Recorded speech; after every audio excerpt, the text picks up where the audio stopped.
Chicken retail షాపులకు వచ్చే మార్జిన్లపై corporate కంపెనీలు చెబుతున్న మాటలు అవాస్తవమని Telangana state chicken shop association రాష్ట్ర అధ్యక్షుడు రాజు మండిపడ్డారు. మల్కాజ్గిరిలో రాష్ట్రంలోని వివిధ రీటైల్ షాపుల యజమానుల ఆధ్వర్యంలో నిర్వహించిన పత్రికా సమావేశంలో ఆయన ఈ వ్యాఖ్యలు చేశారు. ఈ సందర్భంగా రాజు మాట్లాడుతూ రీటైల్ షాపులకు సరైన మార్జిన్ మిగలడం లేదని, ఈ సమస్యలపై ఏప్రిల్ 1న బంద్కు పిలుపునిచ్చామని చెప్పారు.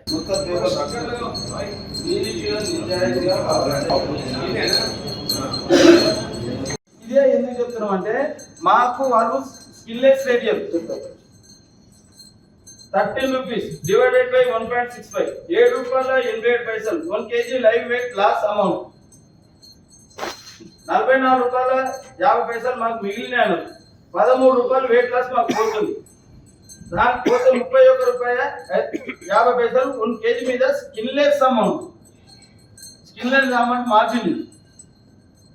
మాకేం చేస్తారు సార్ అంటే ఇక్కడ స్కిల్లెస్ అమౌంట్ ఏదైతే మార్జిన్ ఇది సార్ వాళ్ళు ₹44.50 చూపించారో మా నుంచి ₹20 అని చెప్పినాం. సరే ఏదో సోదరులు ఎన్నో ఒక దగ్గర కన్ఫ్యూజన్ లా ఏదో ఉండొచ్చు చెప్పొచ్చు. మీరు చిన్నోళ్ళు ఏదో చెప్పిన అనేది పట్టించుకోకండి. మేము క్లారిటీగా మీకు ఓపెన్ మేము ఏడనన్నా ₹10 మిగులుతున్నాయి, ₹12 మిగులుతున్నాయి, ₹5 మిగులుతున్నాయని మేము మాట్లాడితే మీరు పాయింట్ అవుట్ చేయండి. మాకు మిగిలే మార్జిన్ 16 నుంచి ₹19. ఈ 16 నుంచి కూడా 19 అని ఎందుకు చెప్తున్నా సార్ అంటే దీంట్లో వీళ్ళవి ఉన్నాయి 28 కంపెనీలు అని నిన్ననే రాబర్ట్ సార్ వాళ్ళు అనౌన్స్ చేశారు. ఈ 28 కంపెనీలో కూడా వేరే వేరే కోళ్ళు ఉంటాయి. ఒక్కో కోడి ఇంకా కొంచెం వెయిట్ లాస్ ఎక్కువ పోతుంది. ఒక్కో కోడి ఒక్కో దాంట్లో మార్జిన్ ₹1 ఎక్కువ రావచ్చు, ₹1 తక్కువ రావచ్చు. దాని గురించి మేము 16 నుంచి ₹20 మార్జిన్ ఉంటుంది మాకు అని చెప్పినాం మేము. ఇప్పుడు ఇందులో ఏదైనా మీకు వచ్చిన డౌట్లలో ఏదైనా ఇందులో మీకు తేడా కనిపిస్తే మనం కూర్చోబెట్టండి. మాతో ముఖాముఖిగా మీరు కూడా కూర్చోండి, మేము కూడా కూర్చుంటాం, ప్రాబ్లం సాల్వ్ చేసుకుందాం. మాకు కూడా ప్రాబ్లం సాల్వ్ కావాలని చెప్పి మేము ఈ మీడియా ఓకే రెడీ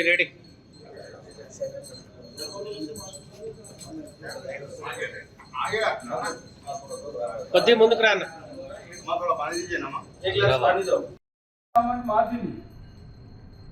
మాకేం చేస్తారు సార్ అంటే ఇక్కడ స్కిల్లెస్ అమౌంట్ ఏదైతే మార్జిన్ ఇది సార్ వాళ్ళు ₹44.50 చూపించారో మాకు ఇచ్చేది వాళ్ళు స్కిల్లెస్ కాదు, లైవ్ వెయిట్ చేసి ఇస్తారు. ఈ slip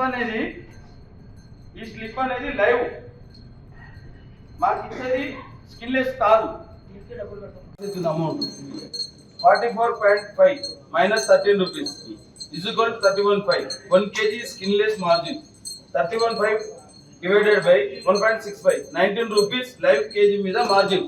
final 19 rupees margin final.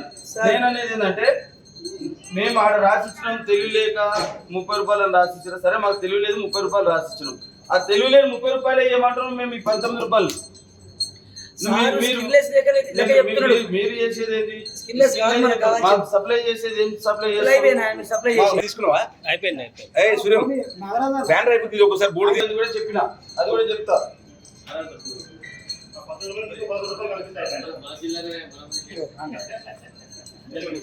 మేము సరే చదువుకోలేకపోవచ్చు కానీ మాకు సంస్కారం ఉంది.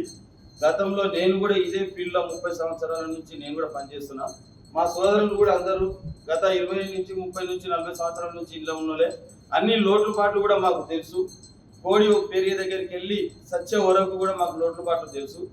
ఈ అన్ని పట్టింపులకు పోకుండా మీరు మీ అనుకున్న 28 ఏదైతే కంపెనీలు ఉన్నాయో వాటితో పాటు మమ్మల్ని కూడా ట్రేడర్స్ని చికెన్ షాప్ రీటైల్ వ్యవస్థ వాళ్ళని కూర్చొని ఒక మీడియా సమావేశం ఏర్పాటు చేసి అందులోనే మీరు రేట్ ఒకటి డిసైడ్ చేసి మాకు ఏది అయితే న్యాయం అనిపిస్తుందో మీకు కూడా ఆలోచన చేసి ఆ న్యాయమైన రేటుని డిసైడ్ చేసి దానికి వేదిక కూడా మీడియా ముఖంగానే మాకు ఉండాలి. ఎందుకంటే కొందరు మా సోదరులు కూడా డౌట్లు వస్తున్నాయి. వీళ్ళు బంధాన్ని పిలిపించారు మళ్ళీ ఆఫ్ చేసి మాత్రం క్షమించాలి. దాన్ని కూడా మేము మీడియా ముఖంగా మిమ్మల్ని క్షమాపణ కోరుతున్నాం. ఎవరన్నా అతిగా మాట్లాడితే తెలియకనో తెలుసో మాట్లాడితే వారి తరఫున కూడా మీకు క్షమాపణ కోరుతున్నాం. ఎందుకంటే మేము ముందు నుండి నడుస్తున్నాం కాబట్టి అన్ని భరించాల్సి వస్తుంది కాబట్టి దాన్ని కూడా మేము దానికి క్షమాపణ చెప్తున్నాం. మీరు దయచేసి అన్ని మనసులో పెట్టుకోకుండా మమ్మల్ని చర్చలకు పిలిచి దీనిలో గవర్నమెంట్ కూడా కొంచెం కలుగ చేసుకొని గవర్నమెంట్ కూడా మధ్యవర్తిత్వం వహించాలని గవర్నమెంట్కు రిక్వెస్ట్ చేస్తున్నాం. ఈ మీడియా సమావేశానికి వచ్చిన మిత్రులకు అందరికీ ప్రత్యేక ధన్యవాదాలు. Thank you sir. మా తెలంగాణ రాష్ట్ర చికెన్ షాప్ ఓనర్స్ అసోసియేషన్ పిలుపు మేరకు ఇక్కడికి వచ్చేసిన విలేకరి సోదరులకు మా సమస్యని తమ సమస్యగా చూపిస్తూ మా చికెన్ షాప్ అసోసియేషన్కి అండగా నిలబడ్డందుకు ప్రత్యేకంగా మీడియా సోదరులకు అందరికీ పాదాభివందనం చేసుకుంటున్నామన్నా. మీ వల్ల మా గొంతు గవర్నమెంట్ దృష్టికి పోయింది అనుకుంటున్నాము కాబట్టి ప్రత్యేక ధన్యవాదాలు మీడియాకు ముందుగా తెలుపుతూ మొన్న జరిగిన 1 తారీఖు జరిగిన బంద్ భారీ ఎత్తున సక్సెస్ అయింది. అన్ని జిల్లాలలోకి వెళ్ళి మండలాలకు వెళ్ళి కూడా బాగా సపోర్ట్ చేసి స్వచ్ఛందంగా అన్ని దుకాణాలు మూసేసిరు. ఓన్లీ 1%, 2% కొన్ని కంపెనీలు తప్ప వ్యక్తపరిచిన రూపం కూడా చాలా మంచిగా చెప్పిరు. మాకు మా బాధని కూడా వాళ్ళే చెప్పిరు, వాళ్ళ నోటితోనే చెప్పిరు. కొంచెం మేము మాకున్న చిన్న ప్రాబ్లంని మీ ద్వారా మళ్ళీ వాళ్ళకు చూపిద్దామని వినిపిద్దామని ఈ మీడియా సమావేశం పెట్టడం జరిగింది. ఏదైతే సార్ వాళ్ళు చెప్పిరో మాకు అదే విధానాన్ని ఎక్కడో కూడా తప్పు లేకుండా